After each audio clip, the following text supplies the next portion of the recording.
Hello amigos, Ramen coming at ya. It started with an alien watch that did what it did, and from that alien device, we were given the show that will go on to change primetime TV and Cartoon Network forever. For those of you who don't know what I'm talking about Ben 10, a cartoon about a kid who saves the world with a powerful alien watch known as the Omnitrix. The concept was simple and easy to understand for kids as well as adults. The show is filled with action, humor, and many heartfelt moments. But Ben 10 wasn't just any normal show. It was a merchandising powerhouse. From action figures, shirts, bedsheets, books, to whatever this thing is. Why does this Ripjaw's water gun look so wrong? Whose idea was this? There's no secret that Ben 10 was a profitable franchise, but when I think of Ben 10 merchandise that has stuck with me as a child, it was the video games. Each game was unique in its own way, with different mechanics, aliens, and stories that didn't just span one series, but multiple shows and incarnations of the Ben 10 franchise. Even the reboot. In this video, I'm gonna explore each Ben 10 game and talk about what they have to offer, while also discussing if some games are good or bad. Trust me, not all Ben 10 games are good.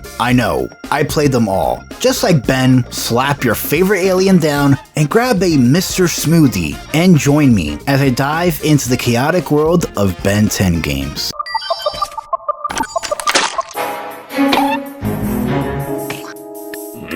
Wow!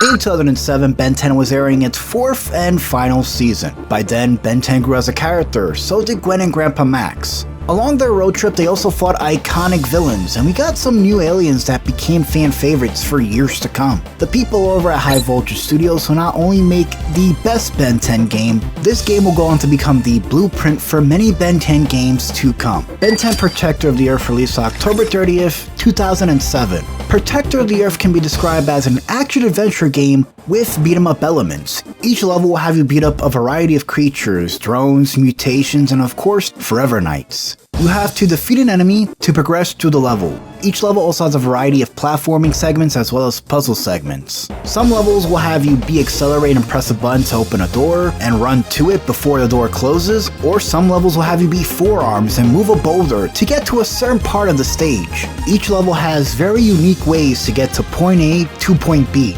The enemies themselves are not copy and paste or the same in every level. Every enemy is themed around each location. For example, in the southwest, you will encounter monsters like the Laboans and the Depkufan. For those of you who don't know what that is, it's the mummies from Ben 10. Or when Ben transforms into him, he calls it Ben Mummy.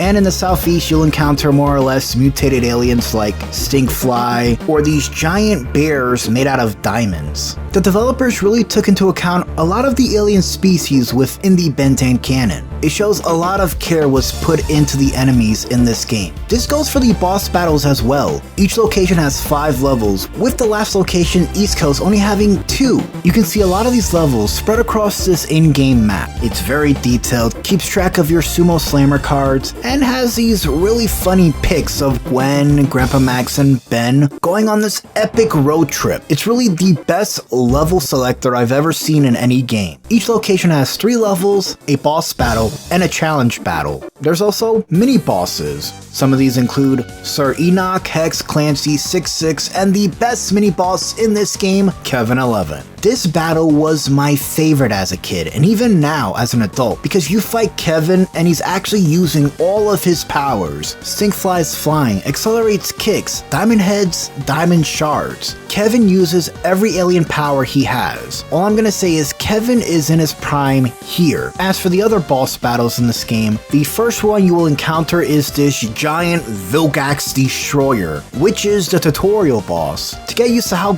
big boss battles are like in this game. The rest of the bosses are this giant Forever Knight, Robot, Snapdragon, Siscare, Dr. Animo, and the big baddie himself, Vilgax. Each final boss will be a lot tougher. Often, some bosses will be big in size like the Snapdragon, And these final bosses are a bit more creative than the mini bosses themselves. Some often have switches or something you gotta press to continue the fight. Each final boss battle follows the same fundamental principle: kill them with quick time events. After you get a boss battle's health down, an icon will appear to trigger a quick time event, where you press a bunch of buttons to trigger a cool animation. When I was younger, I hated these quick time events, but now that I'm older, I actually enjoy them a lot. They're presented very well in this game, and some of the animations are insanely cool. Like, it's pretty much Ben switching from alien to alien during these quick time events sometimes, and it's just very cool to see. Ben 10 Protector of the Earth does have a story and a reason for why Ben's alien roster is small. That being, while Ben was taking a nap, a vilgax robot extracted the DNA out of Ben's Omnitrix. You then wake up to something causing havoc in the Grand Canyon. It's in this first level where we learn Ben does not have access to all of his aliens, just 5. The main goal of this game that drives the story is that you must recover stolen pieces of the Omnitrix, which have been scattered across the planet. While traveling, we also learn while Ben's watch is still malfunctioning, that vilgax and other villains are behind a plot to conquer Earth. With the help of Gwen and Grandpa Max, Ben has to recover his alien DNA to stop Vilgax's invasion. Now that plot is not grand, it's not a cinematic masterpiece. It's pretty much a way to tie in the lack of aliens in this game and the Omnitrix malfunctioning into a cohesive narrative that makes sense,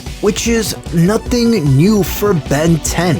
The Omnitrix malfunctioning is simple to write about, and some Ben 10 episodes did revolve around that premise. Watch didn't let you change into what you wanted it to, did it? Shut up!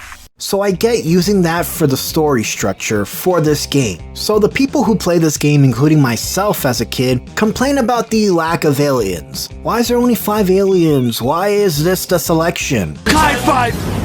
Playing this game now and understanding the story a lot more, the lack of aliens benefits this game. Hear me out. Due to there only being 5 aliens, High Voltage were able to focus on making the combat feel good. The combo system for this game is where Protector of the Earth shines. Each alien has unlockable combos that can be unlocked the more you progress in the game. These combos are executed using a combination of light, heavy, and special attack, as well as jumping. Nothing beats the feeling of unlocking a combo in this game.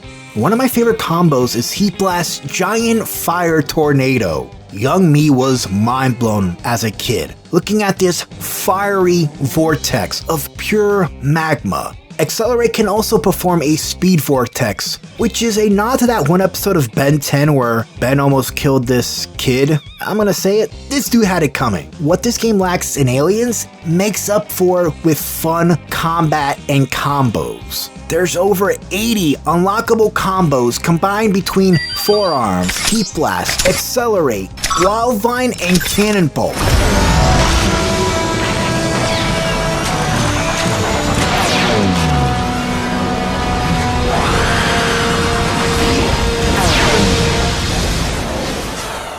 What makes this game feel like Ben 10 are how the aliens play themselves. Each one walks, hits, and moves different. When creating a game inspired by a show like Ben 10, you want to make players feel like the aliens themselves. You want to give players the feeling of watching the show, living it every single time they pick up that controller. The combat system in this game matters, and it's crafted beautifully to fit every alien and their unique quirks. Midway through the game, you'll unlock Master Control, which makes switching to aliens a breeze, as you're not fighting to stay alive as Ben. While timing out is pretty neat because it's show accurate, we have the Master Control. But if you want it early, this game also has cheat codes. Remember cheat codes, the greatest thing invented by man? You know, you kinda felt guilty for cheating, but who cares? You beat that level you couldn't beat, and you were proud. Cheater like cheater! Yeah! What I'm saying is that the cheat codes for this game are great. They unlock cool cosmetics like Dark Heroes and DNA Force, whatever that means. There's also your basic cheat codes like invincibility, unlock all locations and combos, and alien forms, but you don't really need half of these. And personally for me, if I'm picking up this game again, I want to experience the story and unlock levels myself. The cheat that you should use if you're playing this game is the Master Control, which bypasses the timeout function, which can screw you over any minute. The master control makes this game much more easier and less stressful. It's nice that cheat codes are in this game, and there's an easy way to input them too. Another thing that Protector of the Earth has is multiplayer. Yes, you can play with your friends and you can both beat up enemies together. Now there is an issue with the second player also being Ben, which can be confusing at times, but you will get used to it. I used to play this all the time with my brothers as a kid. We still have fun going through these levels. There's also collectibles like Sumo Slammer cards to get in this game. Some levels do have areas you can't reach, but once you have that alien, you can go back and get said collectibles, which adds to the game's replayability nature. What could make or break a licensed video game based on a popular show like Ben 10 is the voice acting, and I'm here to say this game's voice acting is pretty much the same cast from the show. You got Tara Strong, Steve Bloom, Paul Eiding. They're all here and sound amazing, and they don't miss a single beat. I'd be happy to light the way. Each alien also has funny quips, which is a nice little detail to make this game feel like it has character. I love the kind of woman that can kick my ass. And that's what Protector of the Earth has that makes it special to me. This game feels like a true extension of the show itself, and it never strays from that. The writing is solid, the gameplay is fun, and it has a unique look to it. And for a Ben 10 fan, Protector of the Earth holds a place in many people's hearts, and it's still regarded as the best game in this franchise. And it's worth playing again. This game aged really well, and it nails what a Ben 10 game should be. Easy to pick up and fun. Ben 10 Alien Force. It's serious, has more character, it's more story driven than before, and much more darker. The show's centered around a much older Ben and Gwen, as well as Kevin, who has a bit of a change of character, from being one of the bad guys to the good guys. The show introduces new aliens, new threats, and a much more mature Ben, learning to navigate being a teenage superhero. The first season of Ben 10 Alien Force came out October 28th, 2008, and it was well received by many people. A few months after the first season of Alien Force was released, we were given the follow-up game Ben 10 Alien Force the Game. The game has the same style of gameplay as Ben 10 Protector of the Earth. It's an action-adventure beat-em-up where you have to eliminate an enemy in a surrounding area to proceed. The biggest difference between this and Protector of the Earth is that all the levels take place at night, which I understand is to match Alien Force's style, as that show had a lot of scenes that took place at night. There's maybe one level that has some sort of light, and that's in the level Bombs Away, which takes place in a military base, which is 1 level out of 10. Speaking of the levels themselves, some of them are inspired by the show itself, like the Pier level and Bellwood. But most levels, like Protector of the Earth, all have puzzles that boil down to switches, levers, and time sequences, which require you to activate multiple switches in a short time period. The puzzle aspect of this game is not my favorite. Alien Force also has a wide range of platforming, where you use a lot of Ben's aliens to either glide, swing, or smash to get to a certain platform. As for the aliens in this game, there are 5: Swampfire, Big Chill, Spider Monkey, Jet Ray, and Humongosaur. Each alien is very unique how they play. Like Big Chill can phase through things and has ice attacks, while Humongosaur is sort of your muscle, which you can use to defeat a large group of enemies. I say the biggest change in the roster is Jet Ray, as Protector of the Earth didn't really have an alien that can fly like Jet Ray. Of all the playable aliens in this game, Jet Ray was my favorite to play as. I mean, he can fly and shoot lasers. That's like all the things as a person like me could ever want. Each of the 5 aliens also have combos that you can unlock as you progress, like its previous game. The combo system is a tad more refined, but fundamentally, it's the same. I say Swampfire fully upgraded with all the combos is my favorite, as well as Jet Ray. I always love Swampfire and Jet Ray in the show, so it's nice to have some of their iconic moves in this game. This game does one unique thing that I find to be the biggest drawback. Kevin and Gwen are playable, but only in certain parts of this game. And a lot of their missions are so boring. Well, I can understand putting them in the game because the show has this trio do a lot of things together. A lot of their missions boil down to destroy this, do this to kill this, Gwen's missions are a lot more enjoyable to play as than Kevin's, but most of the time you're doing these missions, you're gonna have the same thought I did. Can I play as Ben already? I'm not saying these levels are complete garbage, but they feel like they're shoved into the game to make it longer. These Kevin and Gwen sections felt like they were never going to end. Ben 10 games going forward stopped making these two playable characters, and I think that's for the better, because a lot of these missions are forced upon the player. They feel like the Mary Jane missions in Spider-Man 1, which some go back and forth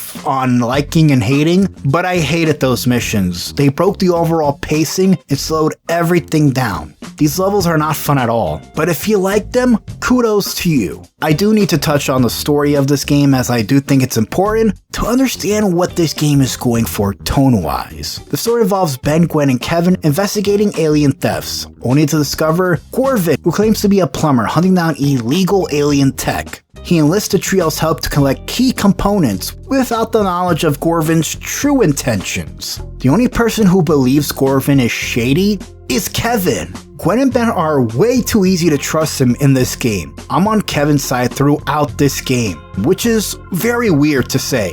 I'm telling you, that guy is trouble. I don't trust him. He's hiding something. Yeah, I think you're right. Look, I spent my share of time being the bad guy, and you kind of develop a sixth sense about... Wait.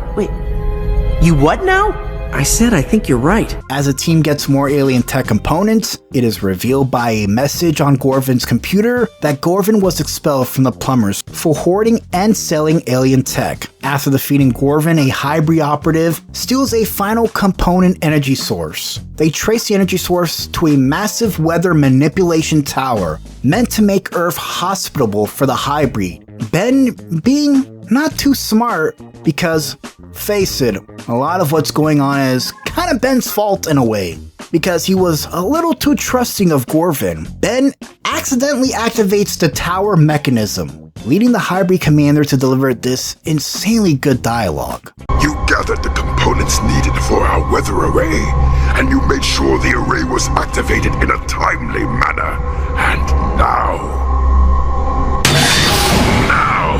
you will watch as your people slowly freeze to death as our weather array makes this portion of your planet suitable for habitation by the one true race. That monologue gave me chills, not gonna lie. Pretty much, Ben 10 was tricked by the hybrid to activate the towers. Gwen and Kevin disable the force fields while Ben transforms into a humongosaur and destroys the tower, leading the hybrid scheme to be foiled. I think while the gameplay for this game can be a bit repetitive in some areas, especially with the lack of enemy variation, this game makes up for it with a really good story that feels like an episode of Alien Force. The story is more grand with deception and intrigue. Gorvin, while at first looking hella goofy, is very cunning, and he's a very good twist villain. Gorvin does go on to make brief appearances in Omniverse, so he's not just a throwaway character. Like I said, the hybrid commander seems to be a lot smarter with his plans since his last encounter with Ben. The story is overall good. There's a lot of stakes and danger, and what the story does well is that it highlights Ben, Gwen, and Kevin working together. Gorvin, despite being a great villain as a hybrid commander, the rest of the villain/boss battles suck. There's actually less boss battles as opposed to Protector of the Earth, which had more. There's boss battles like a dragon, Volcanus, DNA Kevin. Wow, this game has a bad Kevin 11 fight. How do we go from this cool boss battle from the previous game to this lame one? This is the worst boss battle in this game. The boss battles are nothing to write home about, but they're fine for what they are. While Alien Force does have a few shortcomings with its gameplay, what it does have is that it nails the tone of Alien Force. When I played this game, it was on Christmas, when I was super young. It was a gift from my grandma. I remember being so excited. This was the hottest Ben 10 game to get at the time. I popped it into my PlayStation and played it all night. To me, experiencing Alien Force the show at the time was an amazing experience. Playing it again, there are some flaws you start to notice, but because of how engaging the story is, you'll want to keep playing. One of my favorite things about this game was watching the behind the scenes and looking at the voice cast go crazy in the recording booth, especially D. Bradley Baker, who gave it his all for this game, voicing 5 aliens as well as the DNA aliens. The oddest thing that I do vocally in this game are probably the DNA aliens. The outstanding thing about the Ben 10 series, you get a whole smorgasbord of incredible, interesting creatures. I've got to get these pistons moving somehow. And playing the game, you can be all of these, not just the one. Dude is a true legend. I do think this game captures the Alien Force style and tone perfectly. And when this game is doing that, it shines while being a perfect game. I say there is fun to be had. If you want to try out some new aliens, fight some bad guys, and go through a really good story that will captivate you all the way through, Alien Force is the game. To coincide with the release of the final season of Alien Force, in 2009 we were given vilgax attacks, and this game is a major improvement from previous 2 games, with more aliens, a better combat system, and a story that takes you all over the galaxy. You even get to fight a giant Mr. Smoothie. Holy hell, I can't believe they made a smiley face cup creepy. No free refills for you! Vilgax Attacks has some significant improvements, but it still has that same beat 'em up style template as the previous 2 games. The levels for this game, while they do have that same style, beat 'em up before you progress, the levels themselves feel a little bit more open and less linear, allowing room to explore a bit. Each world and location you travel to, they feel a lot more grand. This game has this space exploration type feel, which kind of feels very reminiscent of the first Ratchet & Clank game a little, and I'm only saying that because you travel to different galaxies and planets, like Ghost Freak's homeworld and Wild Mutt's homeworld. It's cool to visit these worlds and play through in video game form. Each world is beautifully detailed, and I gotta give it up to the designers for this game, for not only doing their research for some of these homeworlds, but also making them feel fun to play through, with more puzzles and obstacles that really make you think, especially those brainstorm puzzles. God, these puzzles are a pain, but that's part of the fun. Each world has its own hazards and obstacles and enemies to avoid. Enemies in this have a lot more variety. Like in Ghost Freak's homeworld, you get attacked by a bunch of ectoneurites. Same goes for Vulpin, where you'll be fighting a ton of Vulpamancers. At the start of the game, you have access to all the aliens to mess around with. But after Ben does a series of quick changes, Asimus says the Omnitrix is messed up. The Omnitrix is always messed up. I mean, when is it not? This game has 6 levels, not counting Bellwood, as you go back to that level again. But after every level, you gain a new alien. And it's honestly the best feeling in the world. Gaining a new alien after each level is sort of like what the Alien Force game did. But now you have more aliens. Once you reach level 2, which is Vulpin, which is taken over by Vilgax like most levels in this game, you only have access to Spider Monkey, Big Chill, Humongosaur, Swampfire, and Cannonbolt. And as you progress, you unlock the other 5. The full alien roster for this game is Spider Monkey, Humongosaur, Big Chill, Swampfire, Goop, Brainstorm, Echo, Chromastone, Jet Ray, and Cannonbolt. Each alien does have a set of moves, and as you keep going, you collect various things or fight enemies to unlock more moves. The special attacks for this game are performed with the heavy and light attacks, and the R2 button. Button depends on what system you have. I played the PS2 version of this game for this video, and in my opinion, after playing this game, the combat feels like it has more weight to it, and it does feel fun to use a special. I mean, you do gotta press a few more buttons, and sometimes you might not get the desired combo, but yeah, I like the new combat system in place for this game. A few of my favorite aliens to mess around with was Brainstorm and Goop, and of course, Cannonbolt. Cannonbolt was missing from the last game, and that kinda made me mad. For me, personally, Cannonbolt's just a lot easier to traverse with through levels. While the other game had Jet Ray, even though Jet Ray is my favorite alien, Cannonbolt's just a lot funner to play as. You have access to 10 aliens, you're most likely not gonna use them all. You're probably just gonna stick with maybe 5 or 4. If you wanna unlock all the aliens in this game right off the bat, you can just put the cheat codes in. How you get from level to level is very unique in this game. The game brings in Ship, who turns into a, well, ship. And we get to play through this ship minigame as we go on to the next world. But these segments are a fun and unique way to make this game feel a lot more like a space adventure. Speaking of space adventure, the plot for this game has Vilgax launching an assault on Earth. After a fierce battle in Bellwood, the Time Lord himself, Professor Paradox, intervenes and sends Ben back in time to prevent Vilgax from gathering the energy needed to power the giant null void projector. Grandpa Max is sort of your guide as you travel to all these alien planets. Your main goal is to go to all these planets, fight your way through a load of villains from the show, which all culminates to a final fight with Vilgax, where Ben uses Alien X. Now, there could be a debate whether Ben should have not used Alien X at this moment, but if you asked me, it's Vilgax, so I understand. And so does Azimuth, who kinda has this nice heart-to-heart with Ben. You're not gonna power it down again, are you? Are you kidding? Silly Earthling. For saving the world, you don't get rebooted. You get rewarded.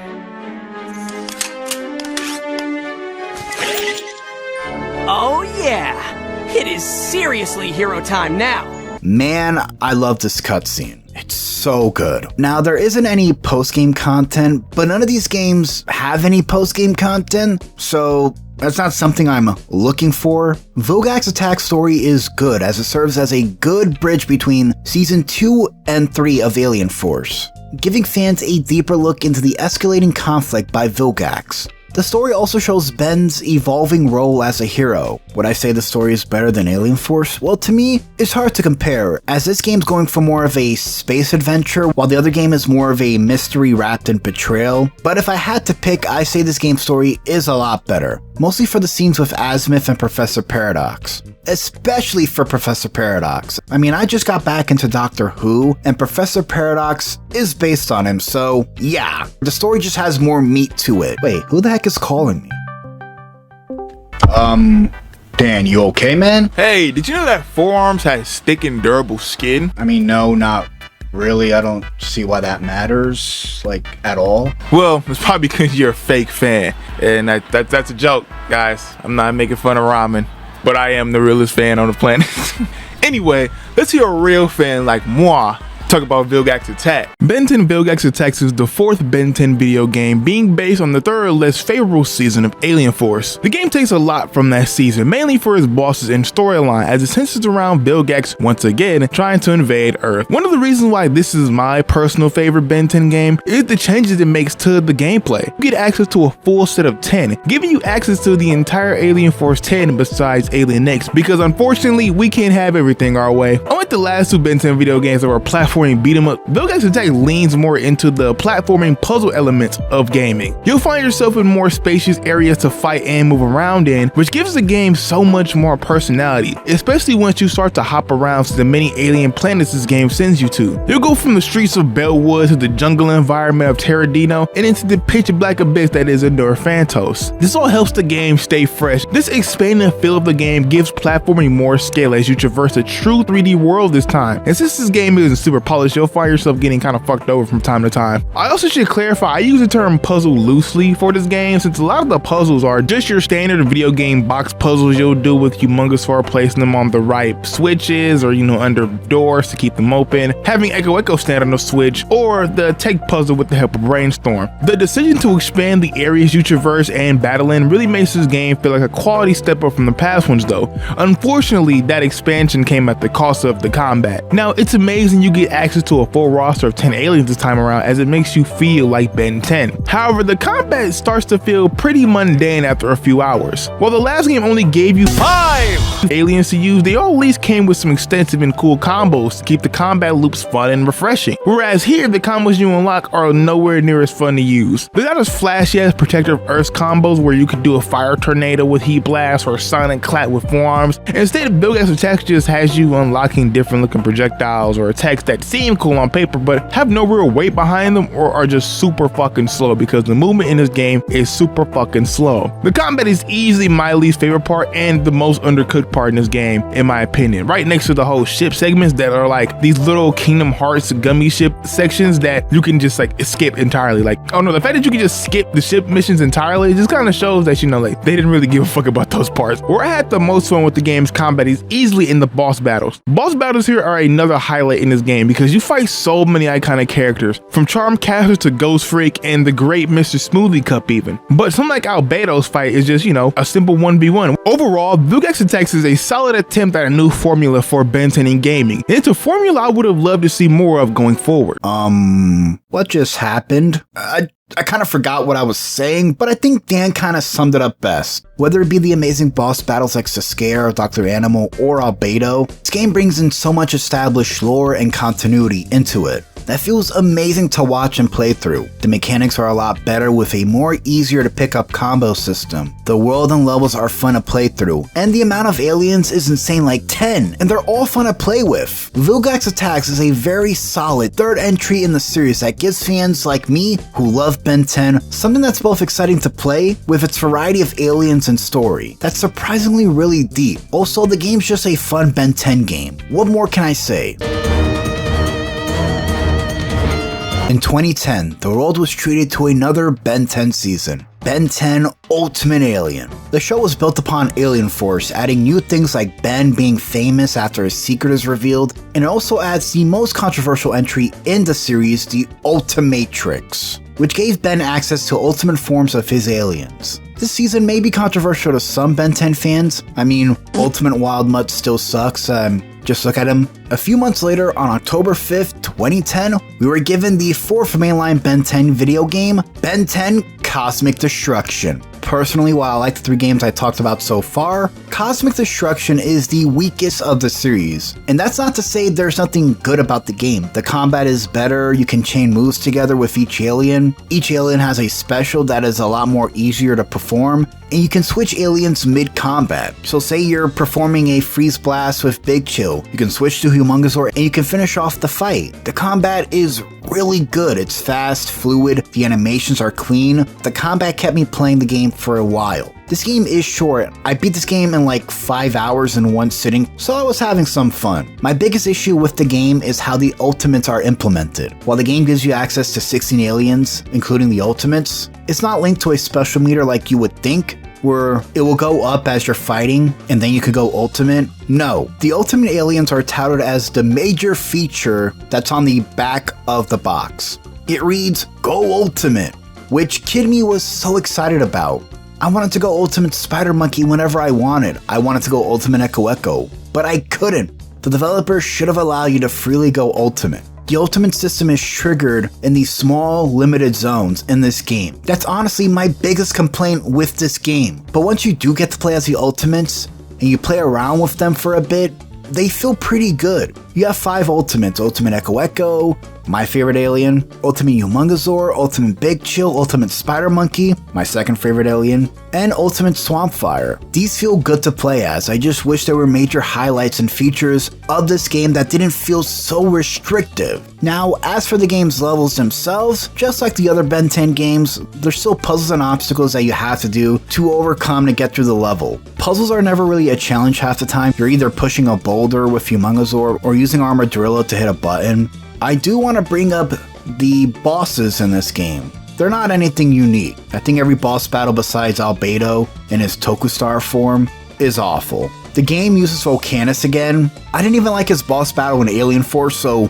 why here? You also fight Evil Cooper. Man, this dude cannot catch a break. Whether it be on the show or in this game, this dude is forever cursed. Every boss didn't interest me. Only the final one, and that's like 1 out of 7. That's not good. One thing I do like, besides the boss battles, which are bad as I said before, is that every alien has their own sort of obstacle and puzzle that only they can do. The aliens you can play as, not including the ultimates, are Swampfire, Humongosaur, Big Chill, Echo, Spider Monkey, Armadillo, Energy, Water Hazard, Amphibian, Terraspin, and Way Big, who is only playable in the last level of the game. And Four Arms. Four Arms is a PS3 exclusive, while Wrath is an Xbox 360 exclusive. Don't know why they locked the aliens behind console exclusivity, but that's modern gaming now. I played the PS3 version for this review, so I was able to play as Four Arms, who's okay. I never liked Alien Force Four Arms. I much prefer the OG, but he's fine. One of the most unique features in this game is the ability to switch your alien playlist out with ease. With the amount of aliens in this game, this system works really well, and it's something I wish was carried in other games. Now, for the plot for this game, it's pretty basic. It's not as good as Vilgax Attacks or Protector of the Earth. The The story is more or less sort of get that MacGuffin to save the world kind of story. The plot has Ben go on a mission to prevent a catastrophic cosmic storm from destroying Earth. You get to travel to iconic locations around the world such as Rome, Tokyo, China, to recover ancient alien artifacts known as the POTUS Altair. These relics are key to activate a powerful Omnitrix that can stop the storm, aka Albedo in a Tokustar form. Albedo seeks to harness the power of the artifacts for his own destructive goals. Once you defeat him in a giant Tokustar battle that felt very cinematic, like, wow. Once you beat Albedo, he's sent straight to the moon, and he's beaten up by this moon guy. Don't know what his deal is. I spent a year and a day alone in that cosmic storm, incubating the one single molecule of Tokustar DNA I managed to salvage back when you blew up the Omnitrix and left me for dead! Now I'm stuck on this dusty rock in this disgusting form again. And there are no chili fries! This could not get any worse.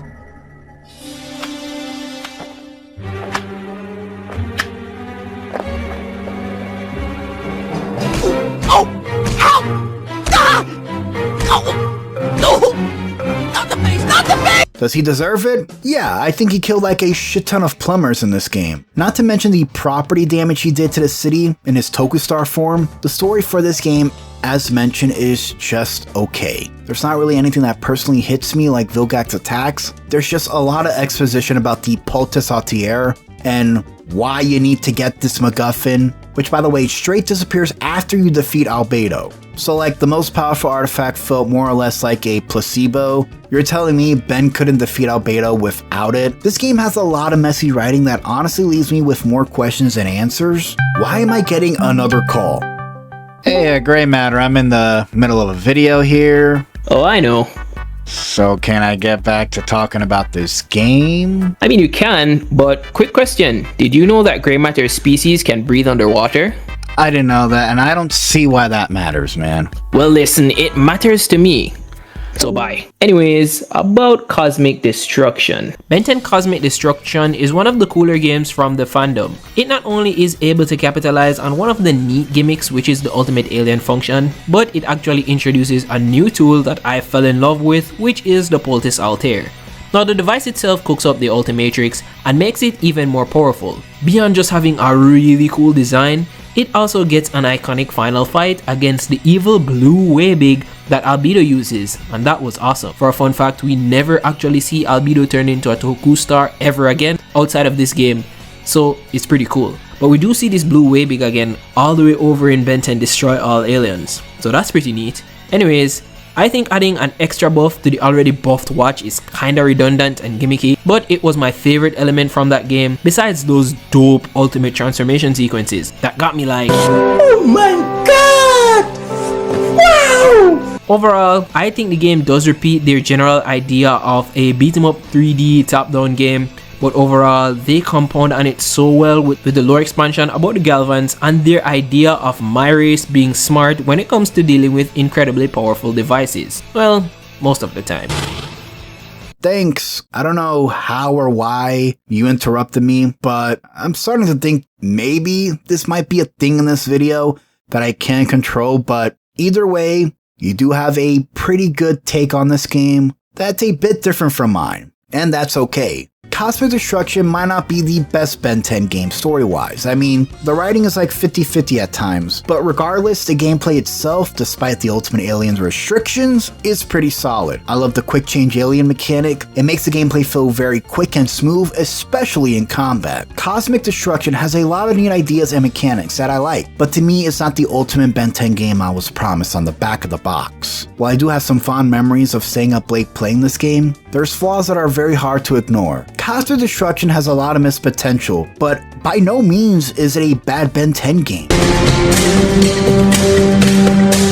Now we move away from the mainline Ben 10 games to the weird experimental titles that make you question if you're playing a Ben 10 game. Released in May 26, 2010, Ben 10 Rise of Hex is an odd game in the franchise. Developed by Black Lantern Studios for the Xbox Live Arcade and WiiWare, the game feels a lot different from other Ben 10 games. While most Ben 10 games are action-adventure beat-em-ups, Rise of Hex is a side-scroller 2D platformer. the game is very puzzle and platform heavy, with a lot of backtracking that can make playing through this game feel like a chore. While some levels do have some creative platforming, like the Catacombs level where you use Losar's power of magnetism to get through the level, or Echo's cloning power to activate switches, these levels were fun and used Ben's alien powers well. And then there's levels and platforming segments that don't use the alien powers well. There's about 15 levels total, most of them are themed areas like factories and temples. The issue I have with this game is the levels themselves. While there are 15, because of how repetitive and almost boring some levels are, when you reach level 10, you kinda wanna put it down, because by then you've pretty much seen what this game has to offer. Now I had to play all 15 levels, which felt like playing a very unoptimized mobile game. What breaks the levels from being repetitive are the boss battles. They're a nice change, especially the final boss being Hex, but because of this game's side-scrolling nature, don't expect the gameplay to be any different facing off the 3 bosses this game has. They're all fairly similar and don't really offer a challenge. Same goes for the waves of robots, monsters, and enemies for each level. They're very quick to defeat. I just use Swampfire and Humongousaur and spam their special a lot. The one good thing about this game is that it has 10 alien transformations from Alien Force. That includes Swampfire, Brainstorm, Big Chill, Humongousaur, Echo, Chromastone, Jetray, Spider Monkey, Goop, and Lodestar. Each alien has a primary attack, secondary attack, and a special ability, used for puzzles or traversal. Rise of Hex is much more about using your brain to overcome a lot of the game's many challenging platforms, and that's what gives this game a bit of a challenge. What this game lacks in depth, it makes up for how challenging it is, and there's many frustrating, challenging moments in this game for me. There's times where I wanted to give up because I just couldn't get through a level. So the developers at the end of the day did their job. I wish they put more effort into the game's cutscenes, because half of the game's cutscenes are just PNG stills from Alien Force. I mean, the developers were probably sent some PNGs and had to make whatever they can on a short budget. I mean, there's nothing really unique about any of these cutscenes or the way the game presents its story. I get it's a digital only game, and trust me, as a kid I bought it because I was a huge Ben 10 fan, but I would understand if this game was on the DS. But on the Xbox Live Arcade and WiiWare, these cheap cutscenes are just very odd. If you're trying to convey a story for a game that's for the fans, I would maybe have a nice CGI cutscene, but I can't really complain too much, since this game didn't have much money poured into it. Story for this game, because I don't think anybody's gonna get it from looking at PNGs and small text boxes, is Hex returns and teams up with Charmcaster to end the age of technology and start the age of magic. And in order to do that, they trick Ben into gathering talismans for them. Ben must also rescue Kevin and Gwen in the process of doing a lot of the platforming. I had to search for the plot on Google because I couldn't make sense of the plot in the game while I was playing it. Even bad shovelware games have an easy plot to follow. This plot is more in line with Hex's character,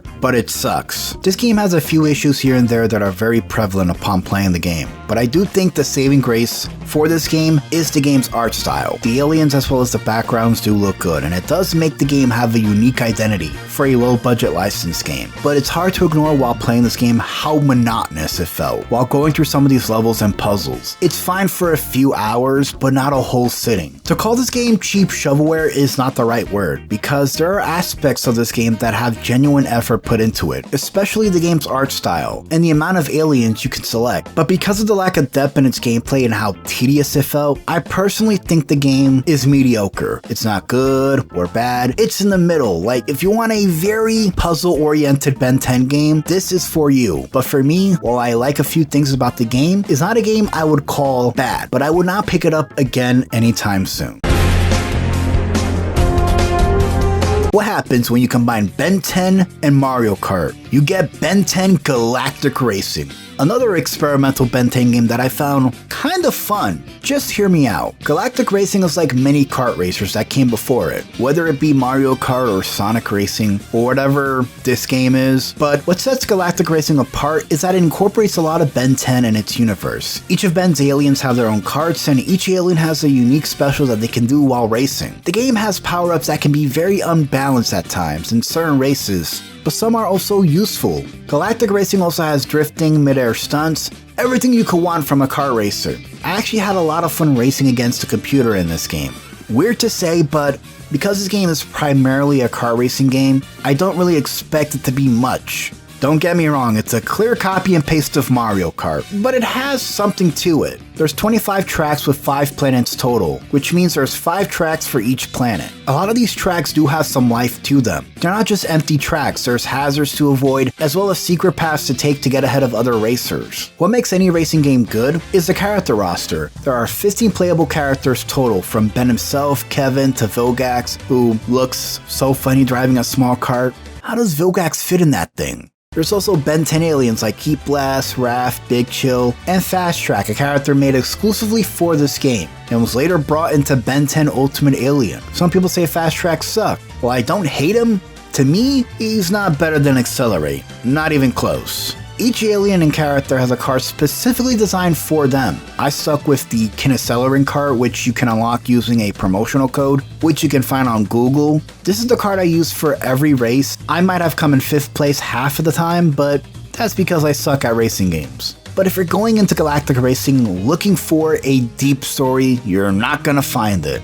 The game explains there's a racing event called the Galactic Grand Prix, and everyone participates from all over the galaxy. That's pretty much it. You're pretty much racing the entire game. The game also has multiplayer. I found no one to play with, but what this game has as opposed to Rise of Hex is accessibility. It's easy for kids and people like me to just pick up and play without any difficulty, and that's important, especially if you're making a game for kids. What this game does lack is a good visual art style. I praise Rise of Hex because despite its shortcomings, it had a clear art direction for its in-game graphics. This game's kinda cheap. I feel they might be using pre-made assets, but none of the models or characters look appealing. The voice acting is what most likely saves this game, with Yuri bringing his all. But even if there is a bad Ben 10 game, the voice acting is always good, no matter what. Ben 10 Galactic Racing, as I stated, is a very experimental game that is clearly trying something new. While there is a clear effort in some areas of the game, this game feels like a kart racer, but it lacks what makes games like Mario Kart or Sonic Racing good. I can't say I didn't have fun, because I actually did enjoy playing this game, but that's because it's a Ben 10 game I grew up with. And that's why I think this game is more or less for fans of Ben 10 who want to play something different. I feel like if you gave this to a non-Ben 10 fan, they'd kinda be confused. Galactic Racing has some unique things about it, but it doesn't really shake up the kart racing formula. While it is easy to pick up, it's also very easy to put down, and reach for Mario Kart. Galactic Racing isn't the worst game in the world, trust me, we will get there. This kinda falls in line with being an average Ben 10 game for me. And honestly, this game's a lot better than other Mario Kart clones on the market.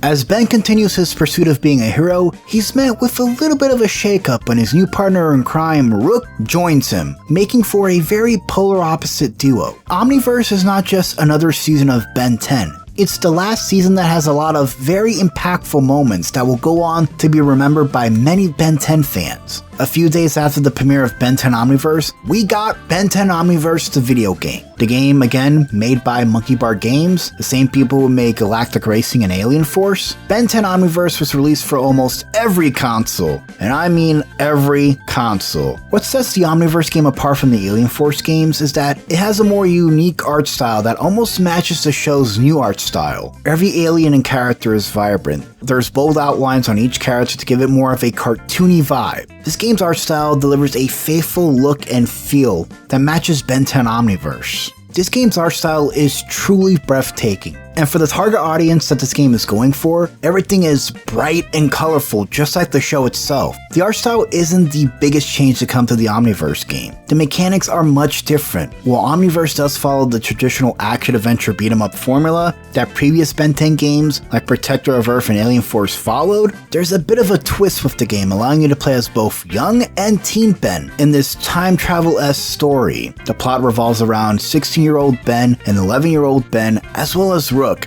as they get tangled in some sort of time travel adventure.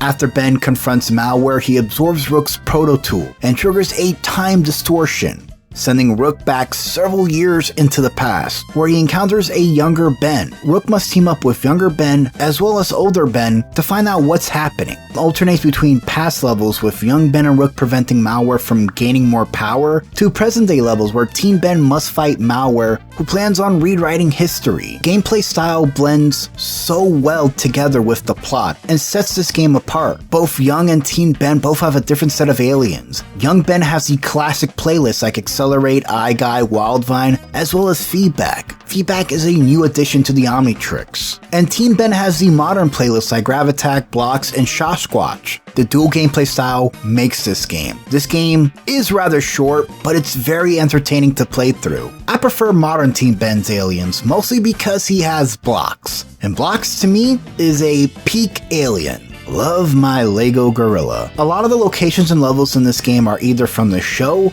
or made for the game themselves. There's levels like Undertown and Bellwood, which look like they were pulled right from the show. Each one of these levels has a variety of puzzles and platforming, as well as their own enemies you must defeat in order to proceed. The game also has some pretty challenging boss fights, like Dr. Animo, whose boss fight contains electric tanks and buttons, which require you to use Cannonbolt and Feedback, or Sasquatch, to defeat him. Malware is also a tough fight, as he's a lot more powerful when you face him the final time. Some levels also have specific enemies, like Bellwood has giant spider enemies, and Undertown has corrupt galvanic mechamorph enemies. Each level there's something new, leading to some fun fights. Each alien can also be upgraded as well, and gain new combos. It's nice the game uses the combo system from Protector of the Earth, as opposed to the combo system from Cosmic Destruction. When I'm doing a special move in the game, I want to earn that combo. A lot of the combos in this game require you to use your light attack and heavy attack to perform the inputs. Omniverse also borrows its quick change playlist from Cosmic Destruction,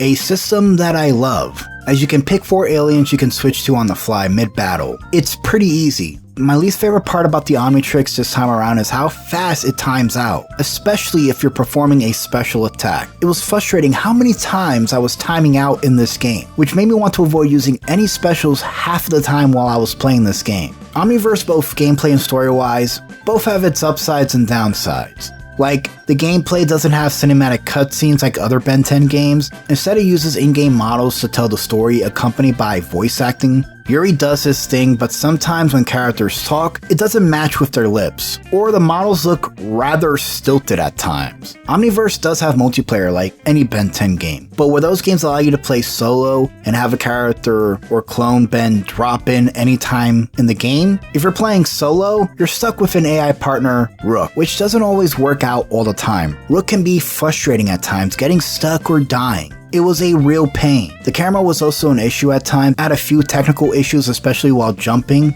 but regardless of those issues, which are frustrating, playing Ben 10 Omniverse, the game both looks and feels like the show in video game form. The story has depth and it blends so well with the gameplay. The dual gameplay shakes up the game from being repetitive. This game is a perfect pairing if you're watching Ben 10 Omniverse for the first time or just any time, and you want to play something that emulates the show in a creative and interesting way. I really don't want to talk about this game. It sucks so much. I'd much rather play Ben 10 Hyperscan and give myself paper cuts with those cards than talk about this game. But because this is part of the video, I'll talk about this game. Ben 10 Omniverse 2 takes all the fun of Subway Surfers and Temple Run, and all the creativity of modern Ben 10 games, and puts it all together to make the most frustrating, mind-numbing experience you will ever play on a home console. Released November 5th, 2013 by High Voltage Studios, same people who made Ben 10 Protector of the Earth, one of the best Ben 10 games ever made. This game feels like it's trying to be two things at once, but failing. Omniverse 2 has that same dual gameplay style from the first game, but while the first game kept the same beat-em-up style we're used to, while also introducing a time travel plot that justified the gameplay of playing as two Bens, Omniverse 2 mixes the beat-em-up style gameplay with auto-runner style chase segments, which get very repetitive and tiring real fast. While there's some cool new aliens to play as like Crash Hopper and Aerodactyl, and my favorite Bullfrag, because of how long a lot of these auto-runner segments feel, you never really enjoy the full extent of the aliens in the beat-em-up segments. These segments are by far the best part about this game, but they never last too long. Battling waves of enemies often feels like a chore. It doesn't feel as satisfying as Omniverse 1, where performing sick combos actually matter. There's about 10 aliens in this game as opposed to the 3DS version, which has 17. Now, I played a bit of the 3DS version, thanks to a good friend of mine who gave me a modded 3DS. The handheld version of this game feels and plays so much better, which is weird to say as you would think the console version be the better experience, but sadly, it's not. Omniverse 2 is made to tie in the Frogs of War arc from the show. The plot has Ben exiled into space by the Incursions, then rescued by Azimuth. The goal is to infiltrate an Incursion warship to stop the invasion and return to Earth. I can understand tying this game's arc to the show, and it makes sense. You want the game to be a companion piece to the show. It's very hard to be invested in this game's story. The only positive praise I will give this game is that the boss fights do break the overall pacing of this game, and the aliens do look good and play well. The game also retains the same art style from the Omniverse 1 game, and the voice work is good. Yuri and the rest of the voice team do their jobs well, and make this shallow game have some life to it. When your entire game has bland environments, technical issues, and awful mechanics, you failed. Say what you want about Galactic Racing or Rise of Hex, they were games clearly made on smaller budgets and probably were given less time. But at its core, those games had clear direction of what they wanted to be. Half my time playing with this game was dealing with awful delays while transforming into aliens. Playing as different aliens in these beat-em-up segments was fun, but it was over way too fast. And I had to do another auto-run segment again. Omniverse 2, by all means, does not know what it wants to be. It feels like it's trying to appeal to a specific group, like the auto runner crowd and the Ben 10 crowd, when it just needed to appeal to the Ben 10 crowd and kids themselves. Lackluster gameplay and an okay story can only get you so far, but when you stray away from being a fun game, expect poor sales and many critical videos. Omniverse 2 on consoles is awful. For a better experience, I recommend the 3DS version. It's a fun side-scroller as opposed to the console version, which is a Subway Surfers clone in disguise. After Omniverse finished, it was quite a bit before we got another Ben 10 show. In 2015, a reboot was announced with a whole new art style and a much different vibe than we were used to. Many classic fans rejected the show being rebooted, as many like me were burned by how awful the Powerpuff Girl reboot was. In 2017, the Ben 10 reboot aired. While OG fans hated the show, some were open to a new interpretation as well as the new stories and adventures our trio family took. I myself love how the show wasn't just a copy and paste Ben 10 show. It added new things, new relationship dynamics, especially with Gwen and Ben being a lot better and less bickering. While the reboot had issues, it didn't matter. It got better and tried new things never seen before in the original series. The show was catering to a younger generation, not familiar with Ben 10, and was making new fans. On November 15, 2017, the first Ben 10 reboot game was released, titled Ben 10. But for the sake of this review, I'll title it the Ben 10 reboot game, so it's easier for me. The game leverages the reboot design characters as well as its world, so it aligns with the fresh start the show provided. Plot centers around Ben, Gwen, and Grandpa Max, who set out on a road trip during their summer vacation in the Rust Bucket. But the vacation turns into an action-packed adventure where Ben must face 3 villains: Zombozo, Queen Bee, and the Weatherheads. These 3 villains start causing chaos around the country. The game's plot is pretty straightforward and introduces our new villains that we'll be facing in this game. Queen Bee and the Weatherheads being new additions, as Zombozo is from the classic series. He just has a bit of a redesign. The Ben 10 reboot game is another action-adventure beat-em-up. The game doesn't really change the formula all too much. You pretty much beat all the bad guys in your surrounding area to proceed. The main difference this game has is the combat, with fun combos and animated specials for each alien. You can even counter enemy attacks, which is pretty awesome. If a large group of enemies are attacking, you can pretty much counter any attack. The reboot game doesn't do much to shake up the beat-em-up genre, but adds just enough improvements to make the game feel good. I mean, every single alien in this game has a cool ultimate attack that is so fluid and fun to look at. If you ever watched the Ben 10 reboot, the show itself does take pride in its animation, with a lot of Ben's aliens having unique transformation sequences. The game captures that same feeling with these amazing, well-done animated ultimates. Some of my favorites are Gray Matter because he can shrink enemies and crush them, and my second favorite is Wildvine, who goes full One Piece Luffy in his ultimate. Each alien of Ben's, which there are 10, all have a light, heavy, and ultimate attack. The game does not have a combo system. Instead, you stop at a place with an Omnitrix symbol in the game. From there, you can boost the alien's attack and power using the alien points you collected in the game. I would have much preferred if the game borrowed the combo system from other Ben 10 games, as I would like the combat to have more depth to it. Lucky, a lot of the enemies in each level are easy to beat, so it doesn't make a difference. The aliens you have access to in this game are Heat Blast, Forearms, Cannonbolt, Overflow, Gray Matter, Diamond Head, Accelerate, Wildvine, and Stinkfly. Each one has a fresh redesign that matches the show. Some are more controversial than others. I know some people hate Reboot Stinkfly, but I don't mind it. After every section in a level, you unlock a new alien. This time around, the UI for this game is clean. From the health bar having the alien you selected, to the alien selection wheel, everything feels like there's a level of care that went into the UI. The Ben 10 Reboot game is very short, only having 6 levels, and 3 boss battles. This is probably the shortest Ben 10 game I've ever played, but a lot of the levels are pretty long to get through, so it's not bad. I was able to complete this game in under 3 hours, which is pretty nice. As for the boss battles, they're alright. They're all unique and pretty interesting, especially Queen Bee's boss fight, but the boss fight that was my favorite was the Weatherhead boss. It's pretty much a giant robot, but it does force you to use a lot of your aliens, as you have to destroy the giant Weatherhead robot piece by piece. For a final boss fight, it feels pretty satisfying to defeat. With a new rebirth of the series, the game needed to bring new audiences and be a reflection of the show itself. The Ben 10 Reboot game, in my eyes, succeeded in that. It's short and entertaining to play through, with nice cutscenes that are very in line with an episode of the reboot. And I wouldn't mind playing this game again, it's that good. And what a rebirth of the franchise should be, for new, old, and younger audiences.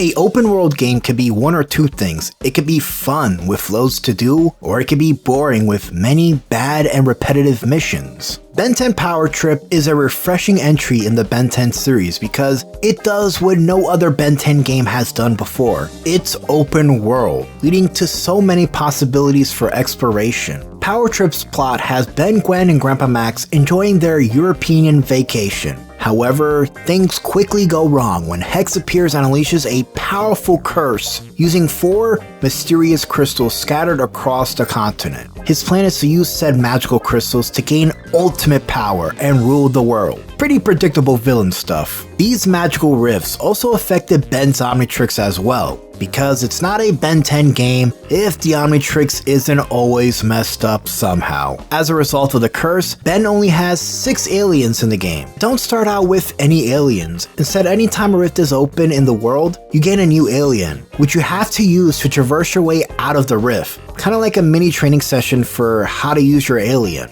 The alien selection for Power Trip is okay. It's not inclusive and full of variety as the last game. The playlist includes new additions like Wrath and Shock Rock. We also have returning additions like Heat Blast, Forearms, Accelerate, Diamond Head. In order for a rift to trigger, you have to do a variety of main missions in the game. There's also side missions, but they're not optional. Most main missions will have you help locals in the area, while other missions will have you face off some bad guys. The missions aren't all good. Some do drag on, and some are very odd, like helping these lumberjacks grow beards. The open world is filled with so many side missions and objectives to do. Some give energy orbs to upgrade Ben's attack, health, defense, special ability, power, and energy regeneration. You cannot buy moves in this game, or earn them. Instead, the game borrows the same system from the previous Ben 10 Reboot game. The combat for a lot of the aliens in Power Trip is better, but the game's combat doesn't have as much depth as other Ben 10 games. I wish the game would have kept those cool animated ultimate attacks from the first game, as I would like to see how these new aliens would perform them.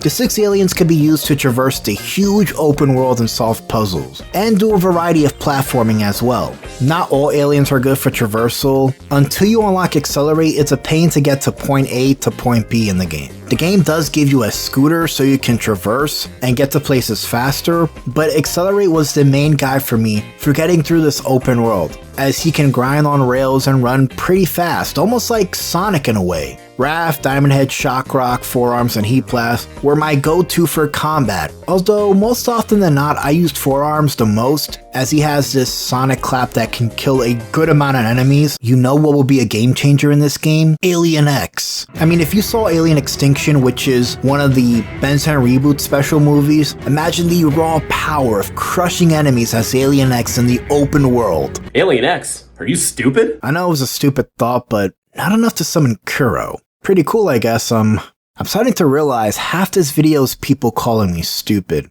Dumb idea aside, once you have a full roster of aliens, the open world does become a lot more manageable. There's about 5 main regions in this game. Each one has set objectives, enemy types, and loads of side missions to do. Some areas are snowy, while others are forest-like. Power Trip's visuals is something that makes this game a must-play for me. Everything has a nice texture to it. From the trees, ground, the aliens, it all looks so good. The game, much like the first one, is still emulating the show's art style in a 3D space, and it does it flawlessly. The one thing that is kinda bad are the human NPCs in this game. They all look like they've seen something really horrible. The main characters and villains all look how they're supposed to. The game has one notable inclusion that makes this the ultimate couch game. It has co-op. A second player can take control of Kevin with the Anti-Trix. After messing around with Kevin, I did notice that a lot of the Anti-Trix aliens do have the same attack animations as Ben's aliens. There's maybe some minor particle effects that are added, but a lot of Kevin's aliens, while different, do play almost identical to Ben's. If you're young, you won't notice it, but for people who play lots of games and have a keen eye, it's very hard not to notice. It's not a bad thing, as the co-op is pretty fun and really unique in this game, and seeing Kevin's aliens in full display is amazing. Copy and paste animations, I can ignore. If you play Ben 10 Power Trip and are expecting elaborate boss fights that will challenge you, there's about 4 boss fights, including Hex, who you face more than once in the game. The final time you do, he's a lot easier to defeat. I pretty much killed him with Shock Rock and Heat Blast. He is the final villain, so I was expecting something grand like the first game where you fight a giant weatherhead robot. It felt very cinematic. A lot of the other boss fights in this game are just giant, generic monsters. There's nothing about them that stand out. I would have preferred facing bosses like Reboot Charmcaster, Timbuktu, or heck, even Sydney and Maurice. If you watched the reboot, you know what I'm talking about. They would have been great and would have integrated with the game well, and would have gave players unique boss battles. The only boss battle that was fun and satisfying was Lord Decibel. And I'm not only saying that because the music's good in this level, which it is, but limiting Ben's Omnitrix so you have to rely on just Ben's basic moves. Lord Decibel isn't even a boss. He's a mini boss in the game. When your mini boss is better than your main bosses, then there's an issue. The fact that Hex was a villain in Rise of Hex and in here, and both games have awful fights in them, maybe the character has cursed himself to have awful boss fights. Power Trip is by no means a perfect game. Like many Ben 10 games, there's inherent flaws that are hard to overlook while playing the game. But for being the first open world Ben 10 game, it gave people like me something that I have always wanted as a kid. The ability to be Ben and his aliens and run around in an open space, free of consequence. And Power Trip succeeds in that. While Hex is pretty watered down in this game, and the plot feels often pushed to the side at times, Power Trip is a fun single player and multiplayer experience, and a game that does what most Ben 10 fans wanted from the franchise since its first game. A open world game that is filled with so many things to do and that is fun to traverse. Power Trip is that one game that I've always wanted as a Ben 10 fan myself, and one that I'll probably keep coming back to for years to come. Ben 10 line of games, much like the show, grew. Each show and game a much older and wiser Ben. There's new characters and a brand new world to dive deep and explore, and new threats that are both challenging to viewers of the show and players who play these games. I grew up on these games, with Protector of the Earth being my first game I ever received on Christmas Day. It's an experience I never forgot. Every holiday I got a new Ben 10 game from my grandma, and I would play for hours, going alien to alien and experiencing the new story each game told. Each game, whether bad or good, are games that anyone can play and feel like Ben 10 himself, a hero who's doing what's right and saving the world. and that's the appeal of the character. As we grow, so does Ben. And a lot of the memories we had playing these games stay with us and won't ever leave. If you played a Ben 10 game, you know how great it is to turn into an alien. You feel like nothing can stop you as you kill waves of enemies. Many people like me, because we were fans of the character and wanted to play as him. The Ben 10 series of games, they're not just games to Ben 10 fans. They're memories of a simpler time where we could pick up a controller, pop in a disc, and yell, "It's hero time." Hold up, somebody's calling me. Berg, I'm about to end the video here. What are you doing, man? Nothing really. So did you know that? No more random Ben 10 facts. Nope, I'm ending the video right here. And with that, my name is Ramen. Stay safe, Ben 10 fans. Peace out.